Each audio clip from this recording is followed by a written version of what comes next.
Nosotros y vamos a hacer una oración por nuestra clase dominical del día de hoy, hermanos. Oremos. Padre amado, te alabamos, te bendecimos y glorificamos tu grande nombre porque solo tú eres Dios. Gracias, Señor, por tu bondad, tu misericordia y tu amor para con cada uno de nosotros. Es por tu voluntad que estamos vivos. Es por tu voluntad que estamos de pie y que estamos aquí, Señor, en tu casa, y por eso te honramos. Perdónanos, Señor, nuestros pecados, nuestras faltas, nuestras ofensas, nuestras iniquidades personales, familiares y como iglesia. Que tu palabra edifique nuestra vida. Bendice a los maestros de los niños, de los jóvenes. Bendice a nuestro hermano David y Karina, que hoy no pudieron estar con nosotros. Cuídales, Padre Celestial, en los asuntos que ellos deben atender el día de hoy. A los hermanos que están enfermos, sánales pronto, refuerza sus cuerpos, Señor, pero anima a su espíritu a estar aquí, Padre, con nosotros, o bien a través de la transmisión en vivo. Gracias te damos en el nombre de Cristo Jesús. Amén, amén. Muy bien, hermanos. Estamos en la escuela dominical estudiando una serie que se llama Tras los pasos de Jesucristo en el Antiguo Testamento. Yo no sé, hermano, qué viene a tu mente o cómo está tu corazón en la semana cuando ves que avanza la semana, pero personalmente, hermanos, cuando ya es viernes, a mí me emociona que ya sea viernes. Y el sábado estoy pensando, ¿verdad? Qué bueno, ya mañana voy a poder compartir con los hermanos la palabra de Dios y vamos a poder estudiar la Biblia, ¿verdad? Me emociona estar estudiando durante la semana la palabra de Dios. Vienen ideas a mi mente, a mi corazón, y le pido a Dios que me dé la capacidad de poder comunicarlas y transmitirlas, y que de esa manera pues se conviertan para nosotros en un buen alimento espiritual. Y es que estudiar esta serie que nos está permitiendo recordar y conocer cómo Jesucristo está a través de diferentes tipos referenciado, mencionado en la Biblia, particularmente el Antiguo Testamento, pero más que eso, darme cuenta acerca de la armonía de la Biblia. ¿Por qué hablo de la armonía de la Biblia? Porque si la Biblia no hubiera sido inspirada por Dios, ¿cómo sería posible que 40 hombres que escribieron la Biblia en un periodo de 1500 años hubieran escrito algo que se complementara tan perfectamente? Que ampliara de una manera clara, contundente, las ideas que uno ya había mencionado anteriormente.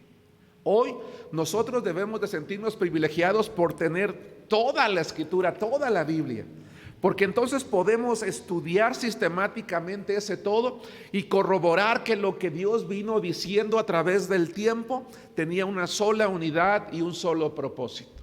Por eso es que la palabra de Dios es hermosa. El tema que vamos a estudiar el día de hoy, hermanos, se llama Jesucristo en la Pascua. Jesucristo en la Pascua.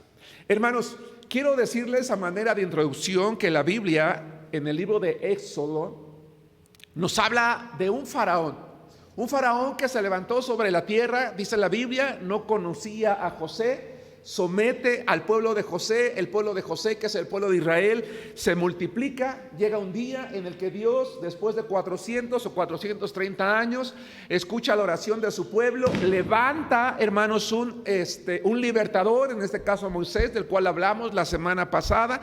Lo manda con su hermano Aarón ante Faraón para decirle: deja salir a mi pueblo para que salga al desierto, camino de 3 días, para que le ofrezcamos a Dios sacrificio. Lamentablemente este faraón, hermanos, no escucha, endurece su corazón, y entonces Dios a través de Moisés envía una serie de plagas, 1, 2, 3, 4, 5, 6, 7, 8, 9 plagas, y Faraón, lejos de escuchar, hermanos, endurece su corazón. El corazón de Faraón está en la cúspide de la dureza. Es un hombre duro. Y llega un momento, hermanos, en el que Dios toma la decisión de enviar una última plaga, sabiendo que esa última plaga, hermanos, iba a ser que finalmente la dureza de este hombre se doblegara ante el poder de Dios, pero lamentablemente también, hermanos, a costa de mucha pérdida entre su propio pueblo. Si tan solo Faraón hubiera entendido desde un principio quién era el Dios de Israel, entonces habría ahorrado muchas pérdidas para su pueblo, muchas pérdidas para sí mismo. Pero vamos a aprender y a recordar que lamentablemente los seres humanos a veces somos así. Dios nos habla y nos habla y nos habla, y hasta que no somos quebrantados, entonces doblegamos nuestro corazón ante Él. Vamos a empezar, vamos al libro de Éxodo capítulo 11. Punto número 1, muerte de los primogénitos. No es el propósito de la clase hablar de las plagas, vamos a hablar únicamente de la Pascua. La Pascua no es una plaga, pero vamos a ubicarnos en el contexto. ¿Qué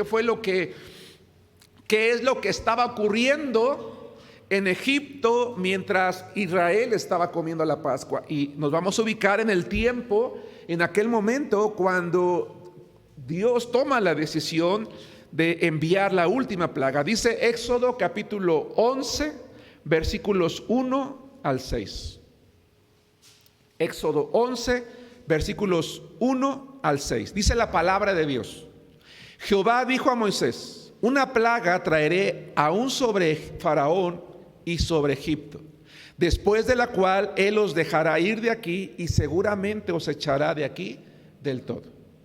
Habla ahora al pueblo y que cada uno pida a su vecino y cada uno a su vecina alhajas de plata y de oro.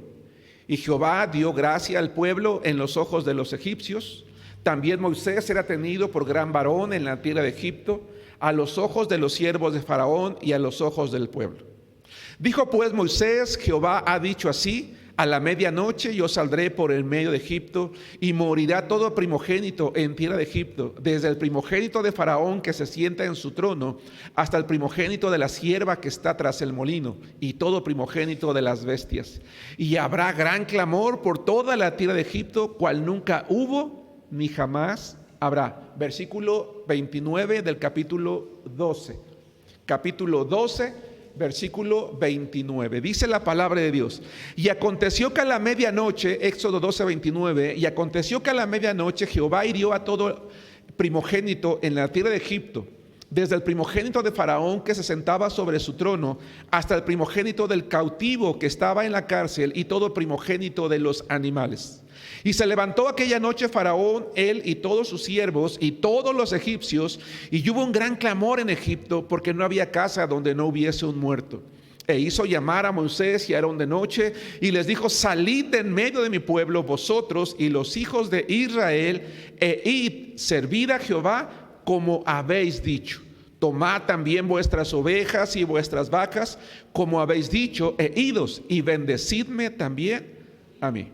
Hermanos, la palabra de Dios dice que Dios es paciente y Dios es misericordioso. Dios es paciente aún con el hombre más necio. Dios es paciente aún con la persona más aferrada a su pecado. Dios es misericordioso con el pecador también, porque ve lo que hay en su corazón, ve su dureza, ve su arrogancia, ve su soberbia, le habla, lo busca, y sin embargo el hombre endurece su corazón, y sin embargo Dios sigue hablándole. Dios no quería destruir Egipto a través de las plagas. Él quería que simplemente el faraón le permitiera a su pueblo salir, hermanos, a ofrecerles sacrificio. Pero Dios sabía lo que había en el corazón del hombre, sabía lo que había en el corazón de este faraón, hermanos. Y entonces, como dije en la parte introductoria, le está hablando a través de Moisés, le está hablando a través de Aarón, le está queriendo hacer entender a través de sus profetas, en este caso, que él necesitaba escuchar a Dios. Pero ¿qué fue, hermanos? ¿Qué fue lo que Faraón respondió? Regresen al capítulo 5, versículo 2. Vamos a regresar a Éxodo capítulo 5. La clase de hoy se llama Jesucristo en la Pascua. Y estamos viendo cómo, hermanos, Dios en su misericordia y en su amor para con el hombre y en su paciencia, le da a Faraón la oportunidad de escuchar su voz, la oportunidad de que su pueblo salga y lo alabe. Eso es todo lo que estaba pidiendo Dios al principio, aunque su plan era liberar a su pueblo. Dice la palabra de Dios en Éxodo capítulo 12, versículo 32. Perdónenme, Éxodo capítulo 5, versículo 2. Corrijo, Éxodo capítulo 5, versículo 2. Dice: y Faraón respondió: quién es Jehová. A ver, llamo su atención al frente. Los egipcios, hermanos, tenían muchos dioses y diosas a quienes adorar. De hecho, el faraón se consideraba un descendiente de Ra, el dios sol. La gente tenía que adorar al faraón como Dios. Repito, en Egipto había muchos dioses, muchas diosas. El propio faraón se creía descendiente de Ra, el dios sol. La gente tenía que postrarse ante faraón y tenía que honrarlo y adorarlo como si fuera un dios. Por eso cuando Jehová manda a Moisés y a Aarón, él le dice, ¿y quién es Jehová? Y continúa diciendo en el versículo 2, para que yo, permítame poner entre paréntesis algo que no está aquí, pero que me parece que no viola la palabra por el pensamiento que tenía Faraón en su cabecita. ¿Quién es Jehová para que yo, un Dios, oiga su voz? ¿Sí nos damos cuenta? Y deje ir a Israel. Yo no conozco a Jehová, ni tampoco dejaré ir a Israel. No sé quién es él, yo no lo conozco, yo no voy a escuchar su voz, yo no voy a escuchar lo que él quiere que yo haga. Y entonces, hermanos, envía otra vez el Señor a Moisés, envía otra vez a su hermano. Viene la primera plaga y se estima, porque la Biblia no nos dice cuánto tiempo duraron las plagas. Se estima que probablemente las plagas tardaron el periodo en el que Dios trató a través de Moisés y de Aarón de hacerle entender a Faraón que tenía que dejar a su pueblo, de un año. Durante un largo año, Dios envió a sus profetas, le mostró su poder para que supiera quién era Dios. Las primeras 3, 4 plagas abarcaron no solamente a Egipto, sino abarcaron también a Israel, para demostrarle tanto a Egipto como a Israel que Dios es Dios sobre todo. Pero llegó un momento en el que después de la cuarta, quinta plaga, ya las plagas únicamente van a caer sobre Egipto, para que Egipto y su faraón entendieran que el Dios de Israel era un Dios que estaba por encima de los demás dioses y que ese pueblo era su pueblo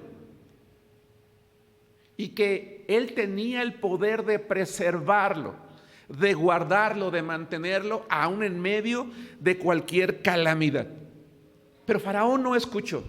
Llegó un momento que incluso sus magos, sus adivinos, le dijeron: oye, Faraón, tienes que escuchar a Moisés y Aarón. El pueblo está destruido. Este Dios de ellos es un Dios especial. Está por encima de nosotros. Tienes que escucharlo. Pero lejos de escucharlo, a pesar del desastre, dice la palabra de Dios que él decía no, no, no y no. Y para aquellos hermanos que se incorporaron un poquito después, yo decía, no era la voluntad de Dios. Dios no se goza en destruir al hombre. No, Dios es paciente, es misericordioso, le insiste, quiere que solamente con su palabra lo escuche, pero el hombre no lo hace. Y entonces el pueblo, ¿verdad?, había sufrido muchas pérdidas. Finalmente Faraón, en teoría, no había perdido nada, pero con esta última plaga Dios lo iba a someter a una gran pérdida, la muerte de sus primogénitos. Y se suponía que si él era un Dios, entonces tenía que demostrarlo. Se supone que si él era un Dios, tenía que demostrarlo protegiendo a su pueblo, protegiendo a su nación. Sin embargo, vamos a darnos cuenta que a través de esta última plaga, la muerte de los primogénitos, él termina dándose cuenta que no había más Dios que Jehová. Hermanos, decía yo hace rato también que lamentablemente algunas personas somos como Faraón. A través de nuestra vida, Dios está tocando a la puerta de nuestro corazón. Nos está llamando. Nos habla a través de las circunstancias, a través de personas que nos comparten de su palabra, A veces en cuestiones más dolorosas, a través de pérdidas o de situaciones difíciles para nosotros, y sin embargo decimos: no, yo no necesito a Dios, no me interesa entregarle mi vida a Dios, yo no quiero saber nada de Dios, yo soy una persona, yo con mis manos puedo, yo puedo salir adelante, yo no necesito a Dios. Hasta que llega el momento en el que algo quebranta nuestro corazón y nos hace entender que necesitamos escuchar a Dios. Y a veces algunas personas, lamentablemente, hermanos, llegamos a Dios hasta que no hemos experimentado pérdidas, dolor, angustias, necesidades, pudiendo haberlo hecho fácil desde el principio, ¿verdad? Sin embargo, tomamos decisiones equivocadas y nos ocurre lo que le pasó a Faraón. Pero el punto no es estacionarnos allí, porque estamos hablando acerca de Jesucristo en la Pascua. 2, hablemos de la instrucción y entremos al tema específico. El contexto es: Egipto está viviendo una gran pérdida, pero en tanto Israel va a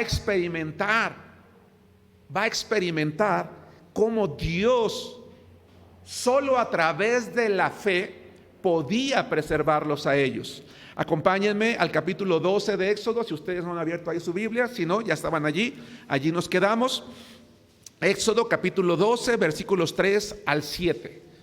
La instrucción ¿de qué? De preparar la Pascua. Dice: hablad a toda la congregación de Israel diciendo: en el 10 de este mes, tómese cada uno un cordero, según las familias de los padres, un cordero por familia.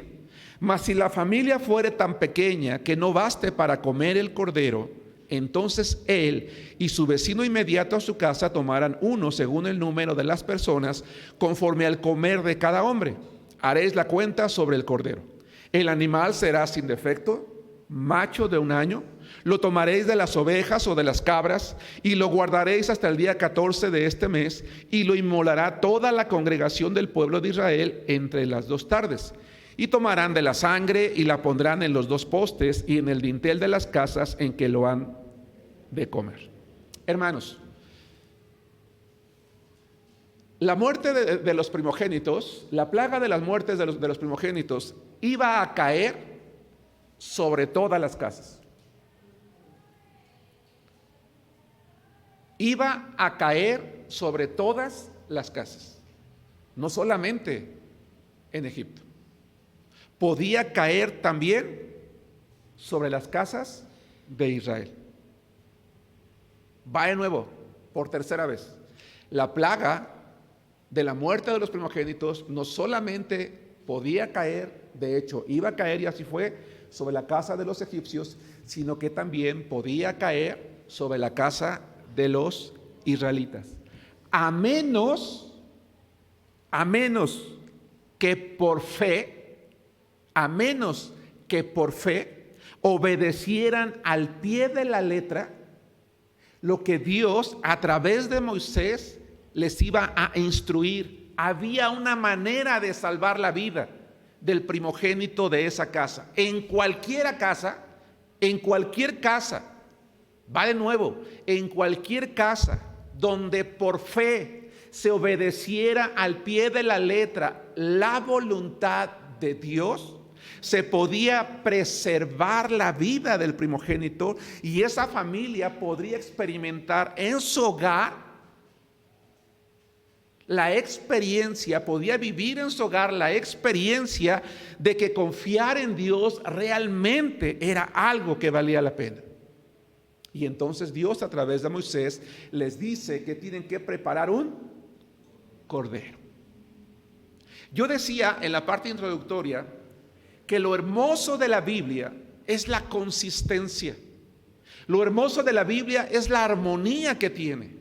Lo hermoso de la Biblia es el hecho de que un autor detalla una idea, establece un principio, y a través de los años los demás autores van complementando hasta que nosotros tengamos una imagen completa. Y hermanos, está comprobado el día de hoy que el ser humano aprende algo mejor a través de la repetición.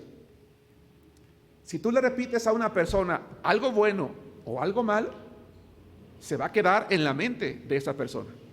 Y entonces Dios, vimos allá en el huerto del Edén, cuando Adán y Eva pecan, Dios sacrifica, ¿qué, hermanos? Un cordero. Y es ese animal sacrificado, es la sangre de ese animal sacrificado el que provee una vestimenta permanente para ellos. Y es la fe que aprende Adán y Eva a depositar en la sangre de ese animal sacrificado, como ellos pueden llegar a tener salvación. Después viene Caín y Abel. Y hermanos, Abel sacrifica, ¿qué, hermanos? Un cordero. Porque él sabe, sus padres le han transmitido que por fe en el derramamiento de la sangre de ese cordero, él puede hallar gracia delante de la presencia de Dios. Por eso, si he gozado del favor de su atención en las clases, dijimos que Abel fue, primero que nada, acepto ante los ojos de Dios y por consecuencia su sacrificio. ¿Vamos bien hasta aquí?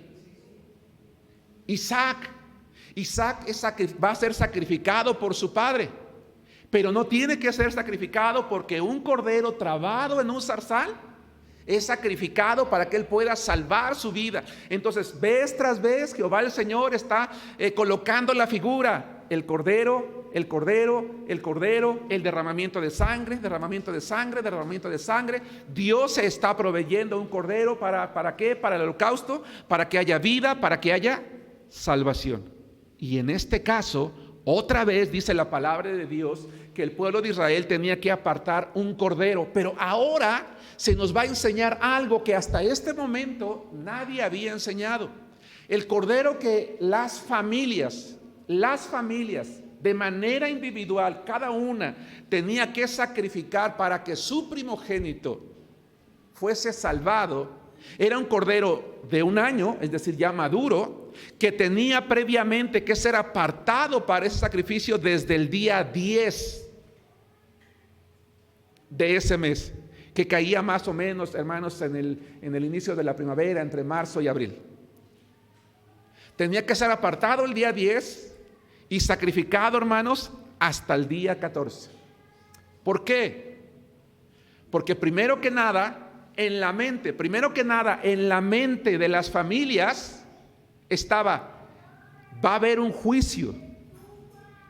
Y ese animal inocente ha sido apartado para que, con base en el derramamiento de sangre de ese animal, mi primogénito no se muera.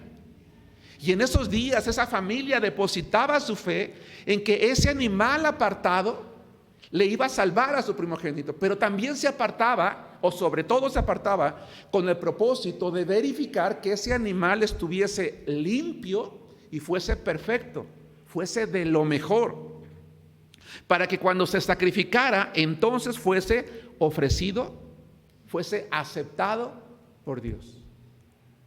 Jesucristo es ese cordero que fue apartado, que fue observado, que fue examinado, porque durante esos días se tenía que examinar ese cordero, que no hubiera falta, y que fuese sacrificado. Quiero que se den cuenta, vamos a ir detallando poco a poquito, que había una hora específica en la que se tenía que sacrificar, no se podía sacrificar en cualquier momento.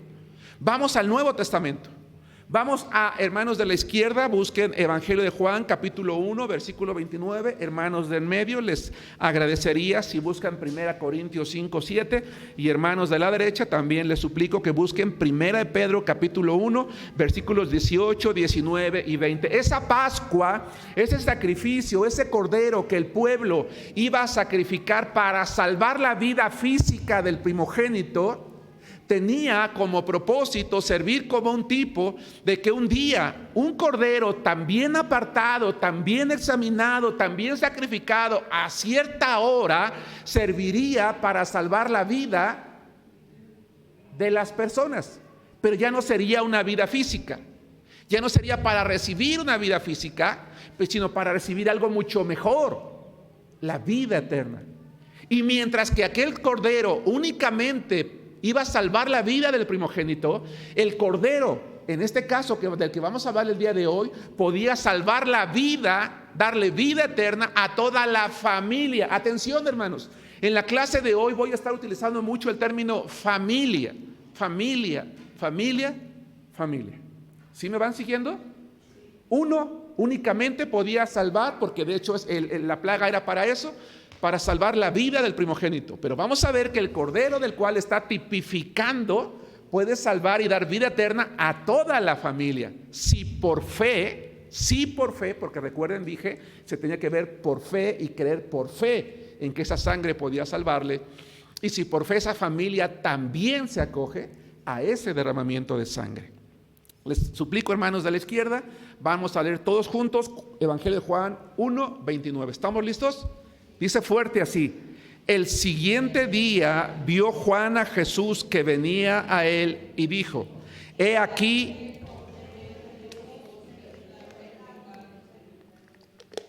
Otra vez, ¿cuántas veces hemos leído este verso y lo seguiremos leyendo a través de estas clases?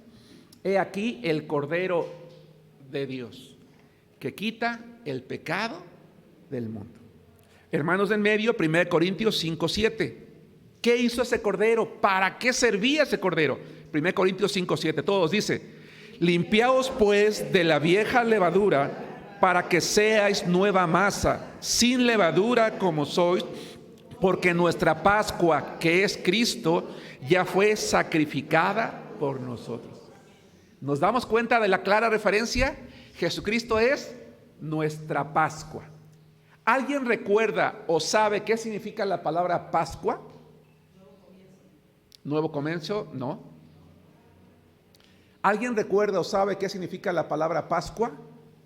La palabra Pascua significa literalmente, imagínense, vean mi mano, no sé si todos alcanzan a ver por las columnas mi mano. Vean lo que voy a hacer. ¿Qué hice? ¿Una ola? No. A ver, todos la ola. No. Pasé sobre. Y seguí. Pascua literalmente significa pasar sobre. El ángel de Jehová iba a ir por todo Egipto, por todo Israel, pasando. Y en la casa donde no se hubiera obedecido al pie de la letra lo que el Señor había dicho, iba a pasar e iba a morir el primogénito de ahí. Pero en la casa donde por fe se obedecía lo que Dios había dicho, ¿qué iba a pasar? ¿Qué iba a ocurrir? Iba a pasar sobre. Y esa casa iba a ser salvada. Guarden esa idea en sus cabecitas. 1 Pedro 1, 18 al 20, hermanos. Vamos a leerlo fuerte. Dice así: sabiendo que fuiste rescatados de vuestra vana manera de vivir, la cual recibisteis de vuestros padres, no con cosas corruptibles como oro o plata, sino con la sangre preciosa de Cristo, como de un cordero sin mancha y sin contaminación, ya destinado desde antes de la fundación del mundo, pero manifestado en los posteriores tiempos por amor de vosotros. Así como ese cordero era apartado con suficiente tiempo, Jesucristo fue apartado desde antes de la fundación del mundo para ser el cordero que iba a ser sacrificado como nuestra Pascua. ¿Me estoy explicando, hermanos? ¿Para qué dije que servía el tiempo entre el día 10 y el día 14? ¿Alguien?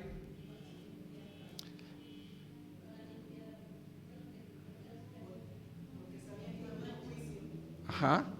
Sí, para asegurarse, para examinarlo, que fuese un sacrificio agradable a Dios, que era de lo mejor, que estaba limpio, sin defectos, sin manchas, sin nada.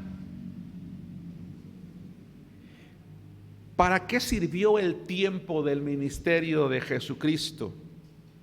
¿Para qué sirvió la examinación o el examen o el juicio al cual fue sometido Jesucristo? Vamos a leer todos juntos, ustedes con la vista, yo voy a leer en voz alta, Juan capítulo 8, versículo 46 y Lucas capítulo 3, versículo 4. Primero que nada, Juan capítulo 8, versículo 46. Si Jesús era ese cordero apartado desde antes de la fundación del mundo, tenía que ser sin mancha. Y entonces Juan capítulo 8, versículo 46 dice, ¿quién de vosotros me redarguye de pecado? Jesús sometió su vida al examen ¿de qué o de quién? De todos. Jesucristo sometió su vida al examen de todos para que a los ojos de todos, que todo mundo se diera cuenta que Él no solamente era un cordero, el cordero de Dios, sino que Él era sin mancha, sin pecado. Pues si digo la verdad, ¿por qué vosotros no me creéis? Lucas 23:4. Miren, hermanos, a veces hay porciones de la Biblia que pareciera que están allí de más. Hermanos, no hay una sola palabra en la Biblia que esté de más, ninguna. No hay una sola frase, una sola oración, un solo verbo, un solo sustantivo. No hay nada que esté de más. Todo tiene una razón. Y dice la palabra de Dios en Lucas capítulo 23, versículo 4. Y Pilato dijo a los principales sacerdotes y a la gente. ¿Qué dice? Pilato lo examina y dice, no hay ninguna culpa. Propios, hermanos, atención, propios y extraños se dieron cuenta que en él no había nada malo. Ninguna falta. Ningún pecado, demostrando que Él podía ser ese Cordero de Dios, que podía ser sacrificado como nuestra Pascua. Pero ahora, de acuerdo a lo que leímos hace rato en Éxodo, ¿en qué momento, hermanos, tenía que sacrificarse la Pascua? ¿Se dieron cuenta? Regresen por favor a la lectura de Éxodo capítulo 12, versículo 6. Y lo guardaréis hasta el día 14 de este mes y lo inmolará toda la congregación del pueblo de Israel. ¿A qué hora dice? Entre las 2 tardes. ¿A qué hora era? Algunas Biblias tienen notas al pie de página. ¿Alguna de sus Biblias dice ahí? Sé que hay hermanos que traen otras versiones. ¿A qué horas dice allí? No, ¿a qué hora es entre las 2 tardes? Entre las 2 tardes, hermanos, era una expresión que significaba la hora en que empieza a descender el sol para el atardecer. ¿Saben ustedes a qué hora era eso? Las 3 de la tarde. A las 3 de la tarde tenía que ser sacrificada la Pascua. Ese cordero apartado, ya supervisado, que no tuviera ninguna mancha, tenía que ser preparado por la familia y tenía que ser sacrificado por la familia a las 3 de la tarde. ¿Alguien me puede decir a qué hora murió Jesucristo? A las 3 de la tarde. Vayan conmigo, hermanos de la derecha, a Marcos capítulo 15, versículo 34. Hermanos de en medio, Daniel capítulo 9, versículos 20 y 21. Si Jesucristo era ese cordero apartado e iba a ser sacrificado como nuestra Pascua, ¿a qué hora tenía que morir, hermanos? Entre las 2 tardes. A las 3 de la tarde. ¿Se dan cuenta, hermanos, lo hermoso de esto? Yo decía hace rato, nada es por casualidad. Todo está perfectamente en sintonía con la palabra de Dios. Por eso la Biblia tiene que estudiarse de manera sistemática. ¿Por qué? Porque si no, entonces hay detalles en la Biblia que los pasamos por alto. ¿Sí? Y decimos, bueno, ¿qué importa que hayan sido las 3, las 5, las 8, las 10 de la mañana? Él murió por mí. No. Claro que en teoría no habría importado, porque finalmente murió por nosotros. Pero iba a cumplirse en Él que Él era ese cordero apartado para nosotros y que por tanto nosotros teníamos que mirarlo a Él por fe, porque iba a cumplir ese propósito para el cual Él había sido apartado. ¿Sí nos damos cuenta, hermanos? Y veamos entonces la belleza y la complementariedad de la palabra de Dios. Hermanos de la orilla, por favor, Marcos 15:34. Tenemos que recordar que las horas, ¿verdad?, en la cultura romana y griega se medían de manera diferente, pero dice Marcos 15:34, todos juntos dice: y a la hora novena Jesús clamó a gran voz diciendo: Eloí, Eloí, lama sabactani, que traducido es: Dios mío, ¿por qué me has desamparado? Y él muere. La hora novena, hermanos, son las 3 de la tarde. ¿Qué ocurría en el pueblo de Israel normalmente a las 3 de la tarde? Todos los días, hermanos. Aquellos hermanos que ya tienen tiempo en la iglesia, que han leído mucho la Biblia, particularmente el Antiguo Testamento. ¿Maru? No. Todos los días tenía que ocurrir algo a las 3 de la tarde. ¿Qué es? Se hacía un sacrificio. Esa es mi mamá. Caray. Le pasé las notas en la entrada. Dije, cuando pregunte esto, va. No es cierto. Así no se vale, ¿verdad? Hermanos, todos los días, a las 3 de la tarde, se ofrecía un sacrificio. ¿Saben ustedes a qué hora Daniel estaba ofreciendo un sacrificio con sus labios y Dios le reveló el libro, todo lo que hay, o gran parte de lo que hay, las profecías más importantes que hay en el libro de Daniel? A las 3 de la tarde. Vayan conmigo, hermanos del medio, Daniel capítulo 9, versículos 20 y 21. Vamos a leer la palabra de Dios que dice así, todos juntos. Aún estaba hablando y orando y confesando mi pecado y el pecado de mi pueblo Israel, y derramaba mi ruego delante de Jehová mi Dios por el monte santo de mi Dios.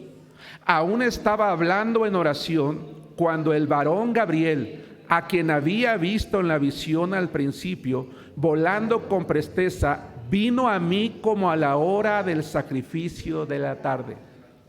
Hermanos, Daniel estaba cautivo. Atención, esto es bien importante, hermanos. A veces no quisiera extenderme demasiado, pero vale la pena. Daniel está cautivo. No está en Jerusalén. No puede ir al templo. No puede acercarse a Dios llevando un sacrificio. Pero su mente y su corazón, ¿dónde estaban, hermanos? Estaban allá.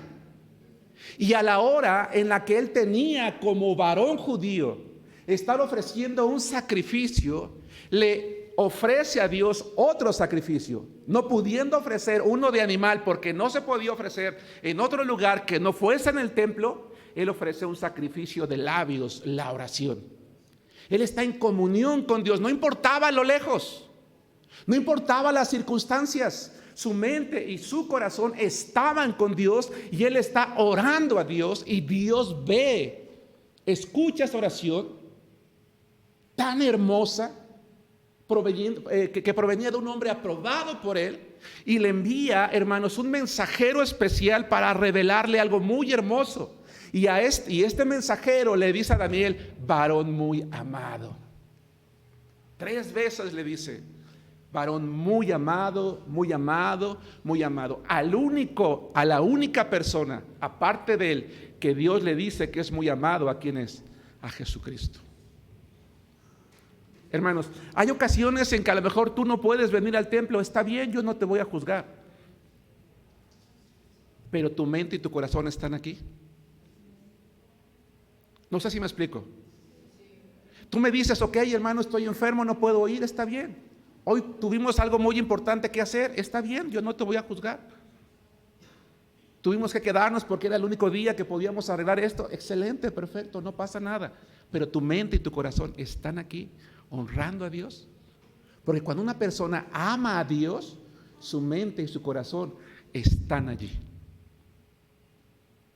Y si tú hoy o un domingo no vas a venir a la casa de Dios, antes de que empiecen tus actividades cotidianas o vayas a tus compromisos, ora a Dios: Señor, perdóname, hoy no voy a ir a tu casa, Pero seguramente va a haber hermanos que están allí. Bendice a quien va a predicar la palabra. Que los que sí van a poder disfrutar de tu presencia canten con gozo, con alegría. Que la enseñanza llene el corazón de todos, Señor. Yo me lo voy a perder, pero no importa, porque yo sé que tú estás conmigo. No sé si me explico. En la hora del sacrificio de la tarde, su mente y su corazón de este hombre están allí. Pero regresemos hermanos a lo que estamos estudiando. ¿Qué simbolizaba entonces la sangre de ese cordero? La vida. La plaga, hermanos, iba a pasar por alto. La vida para el primogénito. La sangre del cordero, hermanos, untada sobre el poste y sobre el dintel de la puerta, implicaba que Dios iba a prohibir que su ángel entrara a esa casa destruyendo. Ahora, ¿por qué en el dintel? ¿Por qué en el poste y en el dintel? Y no en las paredes. Porque era la entrada de la casa. ¿Y qué tenía que ver la entrada de la casa en aquel tiempo? La gente creía que la entrada de la casa, en la cultura de aquellos tiempos, se creía que en las entradas de las casas eran lugares santos, especiales. Que si tú no protegías la puerta de tu casa con algo, podía entrar un demonio o algo, una plaga a tu casa. Tristemente hoy en día hay gente que detrás de su puerta tiene la estampa de San no sé quién, los ajos, los nopales y los jitomates ahí colgados, ¿verdad? O una imagen o el agua de no sé quién y de no sé dónde. ¿Por qué? Porque para que no entre no sé quién. Esa costumbre no es nueva, es vieja. Y los hebreos que se habían multiplicado en medio de una sociedad corrompida por la idolatría, ¿qué creen ustedes que ellos también creían? Pues lo mismo. ¿Sí me explico?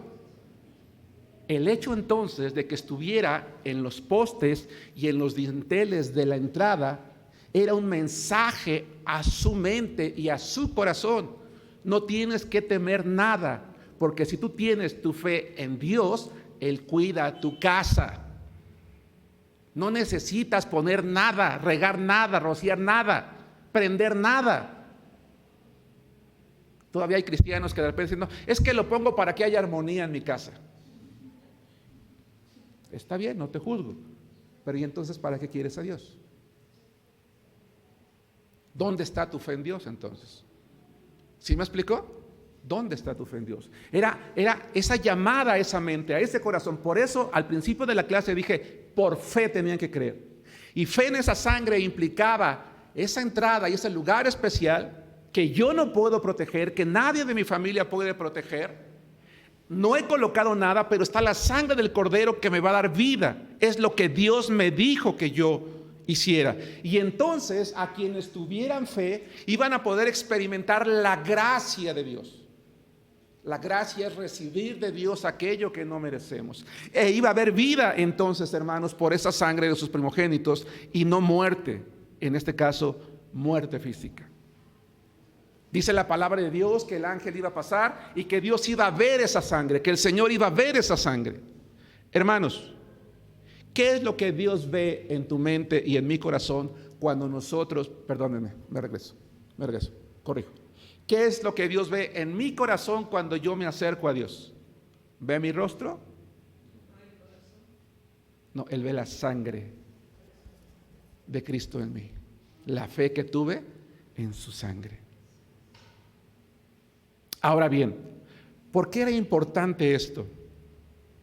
Esa sangre untada en el poste y en el dintel le hacía recordar al israelita que el juicio que tenía que caer sobre ellos cayó sobre un animal inocente.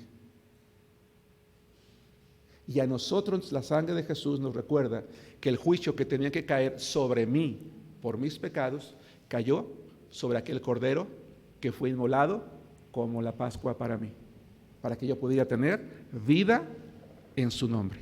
Fue un sustituto, como en el caso de Isaac. Vamos a recordar, por favor, hermanos de la izquierda, Romanos 3:25, hermanos del medio, Efesios capítulo 2, versículo 13, hermanos de la derecha, Colosenses 1:20. Y mientras, hermanos, quiero decir lo siguiente. ¿Hay alguna pregunta? ¿Me estoy explicando con claridad? ¿Sí estoy logrando comunicar lo que Dios quería colocar en la mente de ese pueblo? Que solo la fe podía salvarles, que no necesitaba ninguna otra protección sino la sangre de ese cordero, que no había otro Dios sino Jehová sobre todos los dioses, hermanos, que se podía tener la vida y que la familia completa tenía que estar junta. Es algo muy importante, la familia tenía que estar junta dentro de la casa.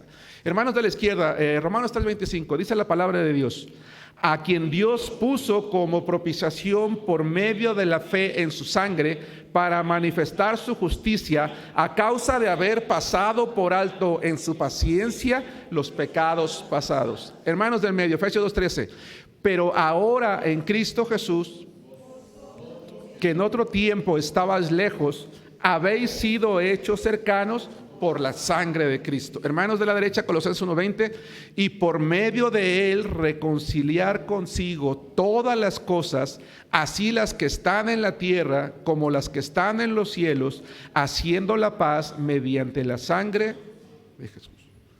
Repito, hermanos, ¿cuál era la única condición? ¿Cómo tenían que ver esa sangre ellos? Con fe. Con fe. ¿Qué tengo que hacer entonces con la sangre de Cristo en mi corazón?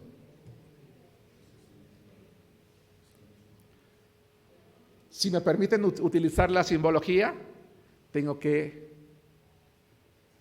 untarlo en los postes y en los dinteles de mi corazón, recordando que un cordero fue juzgado, sacrificado por mí. Y ya ahora en comunión con mi familia veo que Él ha cumplido su palabra. El padre de familia tenía que hablar con su familia y decirle: este día todos vamos a estar aquí, juntos, vamos a sacrificar juntos, vamos a comer juntos, vamos a tener fe juntos y juntos vamos a experimentar la gracia de nuestro Dios. Esto es muy importante, porque el valor de la familia para Dios, hermanos, es incomparable.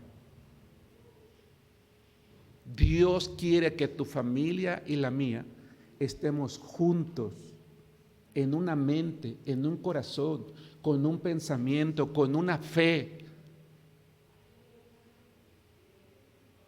juntos, unidos, para poder experimentar la gracia, el poder, la bendición, la vida, la misericordia de Dios. Por eso cuando a Pablo le preguntan una persona que cómo puede ser salva, él le dice: no solamente puedes ser salvo tú, sino ¿quién? Toda tu familia. Dice Hechos, les voy a leer, ustedes conocen la historia. Y sacándolos, les dijo: señores, ¿qué debo hacer para ser salvo? Y ellos le dijeron: cree en el Señor Jesucristo y serás salvo tú y tu casa. Esta no es una promesa de salvación para una casa.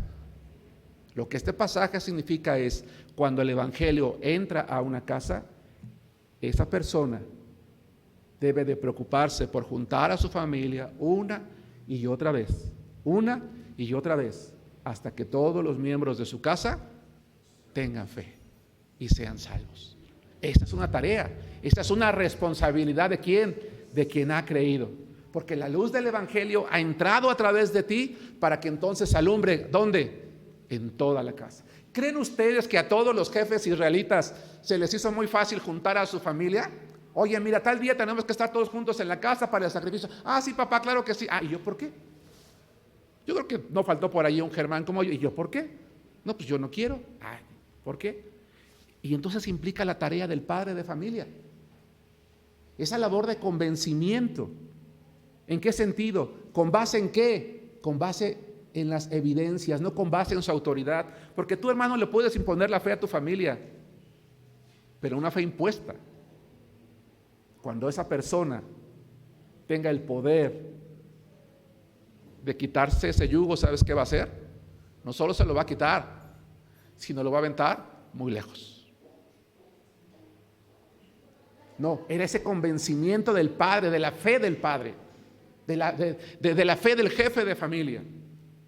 Porque al final de cuentas, hermanos, ellos iban a marchar juntos como familia. Ojo, cuando ellos vieran la salvación del primogénito, lo vamos a ver en el punto 3, y salieran ya en su marcha para la tierra prometida, ellos iban marchando, hermanos, como familia. Ese es el ideal de Dios, que hoy en la iglesia todos fuésemos marchando como familias completas. Algunas tal vez no tan completas, pero que al final de cuentas los que estamos allí estemos trabajando para que un día todos estemos allí. 3, la forma de comerla. Casi estoy por terminar. ¿Me estoy explicando? ¿Alguna duda, alguna pregunta? ¿Algún comentario? ¿Ninguno? Ok, la vez pasada hubo preguntas en el Facebook y yo no los había visto, hermanos, pero creo que no. Ok, bien. 3, la forma de comerla. Tampoco podían comerla como ellos quisieran. Había un simbolismo. Éxodo capítulo 12, versículos 8 al 12. Hay una persona que nos está viendo desde Managua, Nicaragua. Envía un saludo. Zeneli, mucho gusto. Te voy a mandar la información que nos estás pidiendo, con mucho gusto. Ok, hermanos, ¿cuál era la forma de comerla? Ya fue preparada, ya fue ofrecida, ya fue sacrificada. Ahora había una forma de prepararla para poder comerla. Éxodo 12, 8 al 12. Dice la palabra de Dios: y aquella noche comerán la carne asada al fuego, y panes sin levadura con hierbas amargas lo comerán. Ninguna cosa comeréis de él cruda, ni cocida en agua, sino asada al fuego, su cabeza con sus pies y sus entrañas. Ninguna cosa dejaréis de él hasta la mañana, y lo que quedare hasta la mañana lo quemaréis en el fuego, y lo comeréis así: ceñidos vuestros lomos, vuestro calzado en vuestros pies, y vuestro bordón en vuestra mano, y lo comeréis apresuradamente. Es la Pascua de Jehová. Pues yo pasaré aquella noche por la tierra de Egipto, y heriré a todo primogénito en la tierra de Egipto, así de los hombres como de las bestias, y ejecutaré mi juicio en todos los dioses de Egipto, yo, Jehová. ¿Cuál era el tema? ¿Cuál era el propósito de la Pascua? Ya lo dijimos repetidas veces: la esperanza de tener vida, de salvar al primogénito, pero también era la esperanza, hermanos, de la liberación de la esclavitud en Egipto. ¿Qué tenía que ocurrir? 1, el cordero tenía que prepararse, dice la Biblia, en fuego. ¿Sí? ¿Por qué? Porque ese fuego era símbolo de la justicia divina. Ese cordero estaba llevando el pecado de la casa, el pecado de la familia, estaba siendo sometido al juicio de Dios, estaba muriendo en lugar del primogénito, estaba siendo aceptado porque era perfecto, era limpio y no había nada en él. Por eso está siendo aceptado y tenía que ser comido de esa manera. Tenía que ser comido de esa manera. Porque al comerse ese cordero, se estaba reconociendo la identificación de esa familia con lo que simbolizaba ese animal sacrificado. ¿Me expliqué? Vamos al Nuevo Testamento, a Mateo, hermanos de la izquierda, 26, 26, hermanos del medio, Juan 6, 51 al 54, hermanos de la derecha, 1 Corintios 10, 16. ¿Por qué el Nuevo Testamento? En el Nuevo Testamento Jesús habla de comer su carne, de beber su sangre, porque está apelando a esa comunión también, a esa identificación con la obra que Él está haciendo. Hermanos de la izquierda, Mateo 26, 26. Si alguien no trae Biblia, compártanla por favor. Dice así la palabra de Dios. Comerlo, entonces, creo que ahí todavía quien está buscando, el comerlo era un acto de identificación con el animal sacrificado. Era algo que querías que fuera, era algo que querías que fuera parte de tu vida. Comerlo todo implicaba que asimilabas todo, aceptabas todo lo que implicaba identificarte con él. Esto es muy importante. Hay un detalle por allí un poquito en la lectura para atrás, dice, y de acuerdo al comer de todo. O sea, tenía que ser suficiente para todos. Vamos a leer Mateo 26. Dice la palabra de Dios. Y mientras comían, tomó Jesús el pan y bendijo y lo partió y dio a sus discípulos y dijo: tomad, comed. ¿Qué quería? ¿A dónde quería llevar Jesús a los discípulos cuando establece la cena del Señor diciéndoles: coman, esto es mi cuerpo? ¿Qué esperaba de ellos? ¿Tener comunión, Mariana? ¿Qué más? Lo acabo de decir. Que se identificaran con Él. ¿Qué más? Tenían fe, sí, pero ¿qué más? Que lo hicieran parte de su vida. ¿Qué más? Comerlo completamente. ¿Qué más? Que aceptaban todo lo que implicaba el alimentarse de Él, no solamente una parte. Vamos a los del medio. Juan 6, 51 al 54. Dice la palabra de Dios: yo soy el pan vivo que descendió del cielo. Si alguno comiere de este pan, vivirá para siempre. Y el pan que yo daré es mi carne, la cual yo daré por la vida del mundo. Entonces los judíos contendían entre sí diciendo: ¿cómo puede éste darnos a comer su carne? Jesús les dijo: de cierto os digo, si no coméis la carne del Hijo del Hombre y bebéis su sangre, no tenéis vida en vosotros. El que come mi carne y bebe mi sangre tiene vida eterna, y yo le resucitaré en el día postrero. Identificación con Él completa, salvación, gracia, vida eterna. ¿Sí nos damos cuenta? Veamos la similitud entre la cena del Señor y la Pascua. Me llevaría mucho tiempo explicarla, pero está Jesucristo a la iglesia, le está dejando la misma idea. Tienes que identificarte conmigo plenamente, tienes que permitirme que yo sea parte de tu vida, no de una parte. Sí, tú eres parte de mi vida el domingo, eres parte de mi vida el miércoles, eres parte de mi vida cuando tengo necesidad, pero no en esto. Pero no en mi trabajo, no en mi negocio, no en mi escuela, no en mi matrimonio, no en mi noviazgo, no, aquí no. No, quiero que seas parte de mí.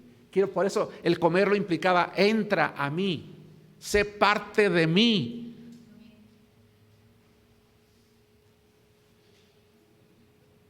Probablemente ya les conté esta historia, se la acabo de contar a alguien que estoy discipulando en la semana. Conocí a una dama hace tiempo, autora de una escritora. Un pastor la conoció y me la presentó. Me llama por teléfono, me dice: pastor, hermano Germán, yo sé que a ti te gusta leer, bla, bla, bla. ¿Tú ya leíste este libro? Sí, ya lo leí. ¿Qué crees que conocía a la autora? Ah, qué padre, qué bueno. Y además me invitó a tomar un café a su casa. Y le hablé de ti, le dije que si te podía invitar, y le dije que sí. Le hablé por teléfono, me presenté con ella, le dije que era pastor de una iglesia, que era casado, y me dijo: pues lo invito con su esposa, vengas a tomar un café a mi casa. Y fui a su casa. Una persona de lo más linda, ¿verdad? Bautiza también, por cierto. Estábamos platicando cuestiones de repente triviales de la vida y todo. Y me decía que ella pues era ingeniero petrolero, había estudiado en Europa, tenía una especialidad, una persona muy culta, muy preparada, trabajaba en Pemex, tenía un puesto importante allí.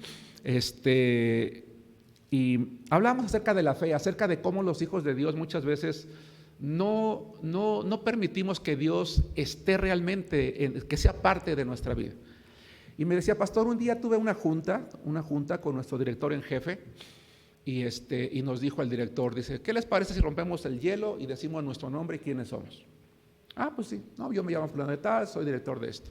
Yo me llamo fulano de tal, soy gerente de esto. Yo me llamo fulano de tal. Dice: cuando llegan conmigo, dice: yo me llamo Susana Chov y soy hija de Dios. Y le dice su jefe: disculpe. Dice: me llamo Susana Chov y soy hija de Dios. Dice: no le entiendo. Dice: me llamo Susana Chov y soy una hija de Dios. Dice: perdóneme, pero sigo sin entenderle.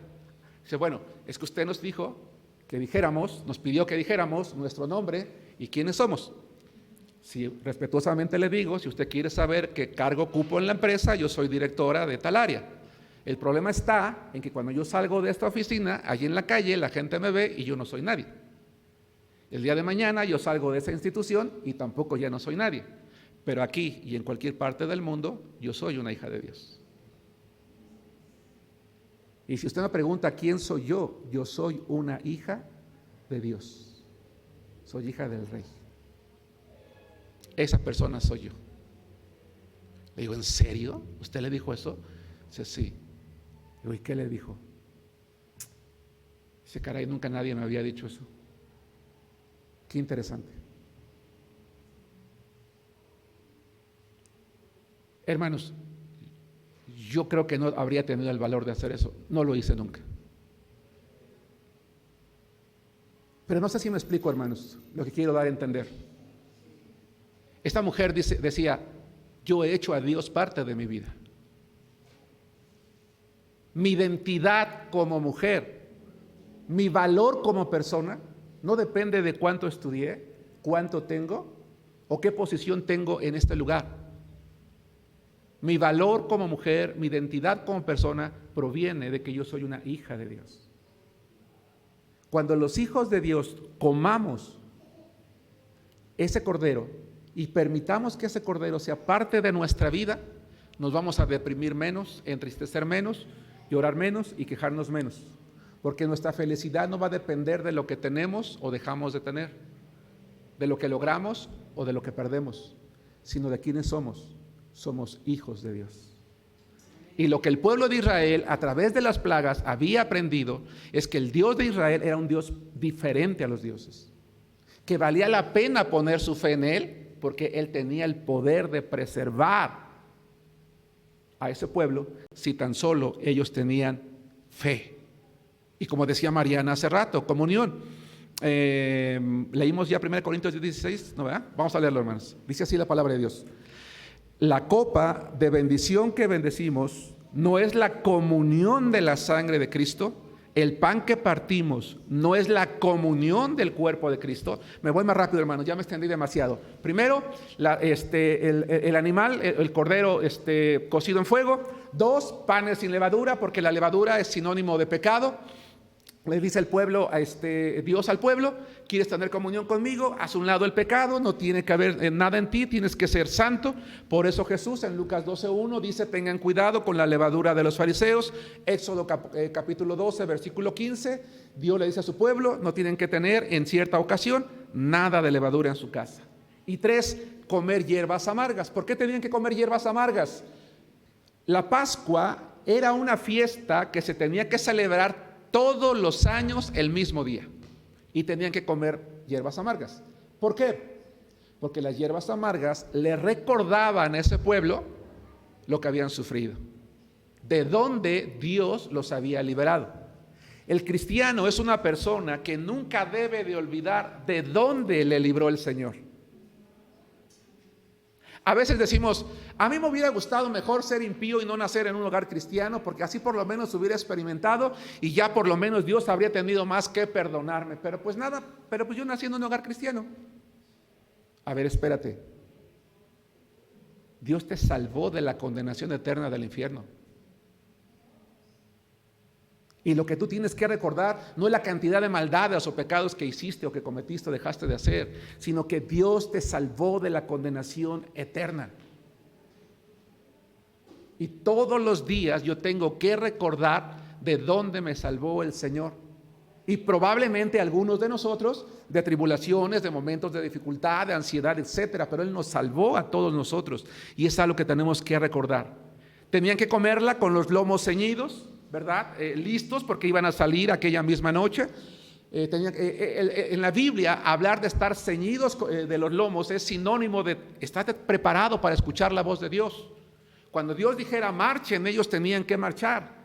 Curiosamente, el libro de Lucas dice, estén ceñidos vuestros lomos y vuestras lámparas encendidas. Y vosotros sed semejantes a hombres que aguardan que su Señor regrese de las bodas, para que cuando llegue y llame, le abran enseguida. Bienaventurados aquellos siervos a los cuales su Señor, cuando venga, halle velando. De cierto os digo que se ceñirá y hará que se sienten a la mesa y vendrá a servirles.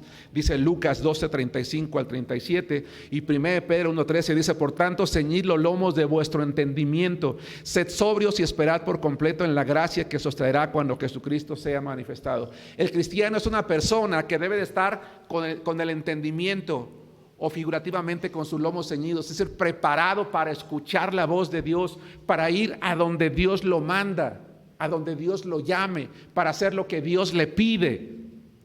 Y eso habla de disposición, hermanos. Dios espera a cristianos dispuestos para servirle, pero finalmente, un favor, Eloy, ¿le puedes avisar a Rafa, está arriba en su clase, que estoy por terminar, él está dirigiendo, te suplico? Y finalmente, tenían que estar calzados sus pies, es decir, con el calzado listo. Hermanos, cuando Israel, bueno, es que, no sé, discúlpame, Eloy, es que no, veía a tu papá y escuchaste tú. Olvidé decir Eloy, papá. Ok. Estábamos como con Mariana 1 y Mariana 2, ¿verdad? Ok. ¿En qué me quedé? Sí, los calzados los pies. Dice, estén listos para marchar cuando yo les diga, para ir hacia adelante. Hermanos, ¿qué iba a ir haciendo Israel mientras marchaba de Egipto a Canaán? Iba dando testimonio. Oye, mira, ese es el pueblo que su Dios liberó. Ese es el pueblo a quien su Dios, escuchen esto, ese es el pueblo a quien su Dios salvó de la esclavitud. Es ese pueblo a quien su Dios demostró su poder. Ese es el pueblo a quien Dios le abrió el mar rojo. Ese es el pueblo a quien Dios alimentó en el desierto. Ese es el pueblo que tiene un Dios particular y diferente al nuestro. Con razón la Biblia dice que el cristiano tiene que vivir con sus pies calzados con el apresto del Evangelio de la paz en Efesios 6:15. Porque el cristiano es una persona que debe de estar listo todos los días mientras va peregrinando por el mundo para dar testimonio de que nuestro Dios no es cualquier Dios. Es Jehová de los ejércitos, el Dios de Israel, el Dios que da vida eterna, cuyo Hijo Jesucristo fue inmolado por nuestros pecados para darnos salvación y vida eterna. El mundo tiene que ver eso, hermano, en ti, en mí, en nosotros. Que Dios los bendiga.